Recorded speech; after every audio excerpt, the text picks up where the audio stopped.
ಕೇಂದ್ರ ಸರ್ಕಾರ ತಂದಿರುವ NEP ಇದೆಯಲ್ಲ, ಇದು ಒಂದು ರೀತಿಯಲ್ಲಿ ಆತಂಕವನ್ನು ಸೃಷ್ಟಿ ಮಾಡ್ತಾ ಇದೆ ಮತ್ತು ಒಂದು ರೀತಿಯ ಗೊಂದಲವನ್ನು ಕೂಡ ನಿರ್ಮಾಣ ಮಾಡ್ತಾ ಇದೆ. ಇಲ್ಲಿವರೆಗೆ ಸ್ವತಂತ್ರವಾಗಿ ಕೆಲಸ ಮಾಡ್ತಕ್ಕಂಥ ನಾವು ಈಗ ಯಾವುದೋ ಕೇಂದ್ರದ ಒತ್ತಡದ ಮೂಲಕವಾಗಿ ಕೆಲಸ ಮಾಡ್ತಕ್ಕಂಥ ಪರಿಸ್ಥಿತಿ ನಿರ್ಮಾಣ ಆಗ್ತಾ ಇದೆ ಅಂತ ನಾನು ಅನ್ಕೊಂಡಿದ್ದೇನೆ. ಇಲ್ಲಿವರೆಗೆ ಪಠ್ಯಗಳನ್ನು ರೂಪಿಸುವ ಮತ್ತು ಪಠ್ಯಗಳನ್ನು ನಿರ್ಮಾಣ ಮಾಡ್ತಕ್ಕಂತಹ ಎಲ್ಲ ಕೆಲಸವನ್ನು ಕೂಡ ನಾವೇ ಬೇರೆ ಬೇರೆ ರಾಜ್ಯದ ಒಳಗಿನ ವಿಶ್ವವಿದ್ಯಾಲಯಗಳು ತಮ್ಮದೇ ಆಗಿರ್ತಕ್ಕಂಥ ನಿರ್ಮಾಣ ಮಾಡ್ತಾ ಇತ್ತು. ಆದರೆ ಈಗ ಈ NEP ಬರೋದ್ರ ಮೂಲಕವಾಗಿ ಸೆಂಟ್ರಲೈಸೇಷನ್ ಆಗುತ್ತೆ, ಕಮ್ಯುನಲೈಸೇಷನ್ ಆಗುತ್ತೆ ಮತ್ತು ಕಮರ್ಷಿಯಲೈಸೇಷನ್ ಕೂಡ ಆಗುತ್ತೆ ಅಂತ ನಮಗಿರ್ತಕ್ಕಂಥ ಒಂದು ದೊಡ್ಡ ಆತಂಕ. ಇದು ಸೆಂಟ್ರಲೈಸೇಷನ್ ಯಾಕೆ ಅಂತಂದ್ರೆ ನಾನು ಈಗಾಗಲೇ ಹೇಳಿದ ಹಾಗೆ ಎಲ್ಲವೂ ಕೂಡ ಕೇಂದ್ರದ ಅಧೀನಕ್ಕೆ ಒಳಪಡ್ತದೆ. ಅವ್ರು ಹೇಳಿದಾಗ ನಾವು ಕೇಳಬೇಕಾಗುತ್ತೆ ಅಂತಕ್ಕಂಥದ್ದು ಒಂದು. ಕಮರ್ಷಿಯಲೈಸೇಷನ್ ಯಾಕೆ ಆಗುತ್ತೆ ಅಂತಂದ್ರೆ ಮುಂದೆ ಬರ್ತಕ್ಕಂಥ ಎಲ್ಲವೂ ಕೂಡ ಹೆಚ್ಚು ಸರ್ಕಾರದಿಂದ ಬಿಟ್ಬಿಟ್ಟು ಪ್ರೈವೇಟ್ ಆಗಿರ್ತಕ್ಕಂಥ ಅಥವಾ ಖಾಸಗಿ ಸಂಸ್ಥೆಗಳಿಗೆ ಹೋಗೋ ಸಾಧ್ಯತೆಗಳು ಇರೋದ್ರಿಂದ ಇದು ನಮಗೆ ದುಬಾರಿ ಆಗಿರ್ತಕ್ಕಂಥ ಒಂದು ಕಾರ್ಯಕ್ರಮ ಅಂತ ನಾವು ಅನ್ಕೊಂಡಿದ್ದೇವೆ.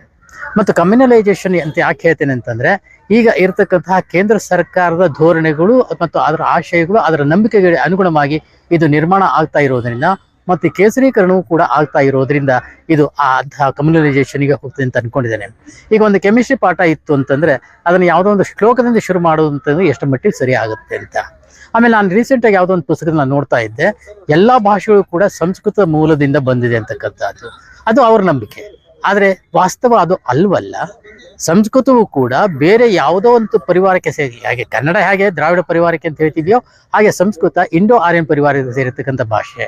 ಈ ರೀತಿ ತಪ್ಪು ಮಾಹಿತಿಯನ್ನು ಕೊಡೋದ್ರ ಮೂಲಕವಾಗಿ ಜನರನ್ನ ತಪ್ಪು ದಾರಿಗೆ ಎಳ್ತಕ್ಕಂಥ ಸ್ಥಿತಿ ಇದೆಯಲ್ಲ, ಅದು ನಮ್ಮ ಟ್ರೆಡಿಷನ್ ಬಗ್ಗೆ ನನಗೆ ಗೌರವ ಇದೆ, ನಾನು ಖಂಡಿತವಾಗಿ ಹೆಮ್ಮೆ ಪಡ್ತೇನೆ. ಆದರೆ ಟ್ರೆಡಿಷನ್ನೇ ಇವತ್ತು ಪ್ರಸ್ತುತ ಆಗೋಲ್ವಲ್ಲ. ಆರ್ಟಿಫಿಷಿಯಲ್ ಇಂಟೆಲಿಜೆನ್ಸ್ ಬಂದಿರತಕ್ಕಂಥ ಇವತ್ತಿನ ದಿಶೆಯೊಳಗೆ ನಾವು ಮುಮ್ಮುಖವಾಗಿ ಚಲಿಸಬೇಕಾಗುತ್ತೆ ಹೊರತು ಹಿಮ್ಮುಖವಾಗಿ ಚಲಿಸ್ತಕ್ಕಂಥದ್ದು ಅಲ್ಲ. ಈ ಪಠ್ಯಕ್ರಮದಲ್ಲಿ ಆ ಹಿಮ್ಮುಖ ಚಲನೆ ಇರುವ ಒಂದು ವಾಸನೆ ನಮ್ಗೆ ಇರೋದ್ರಿಂದ ನಾವು ಇದನ್ನ ನಿರಾಕರಿಸಬೇಕಾಗತ್ತೆ ಮತ್ತು ಇದ್ರ ಬಗ್ಗೆ ಪ್ರತಿಭಟನೆ ಕೂಡ ವ್ಯಕ್ತಪಡಿಸಬೇಕಾಗುತ್ತೆ.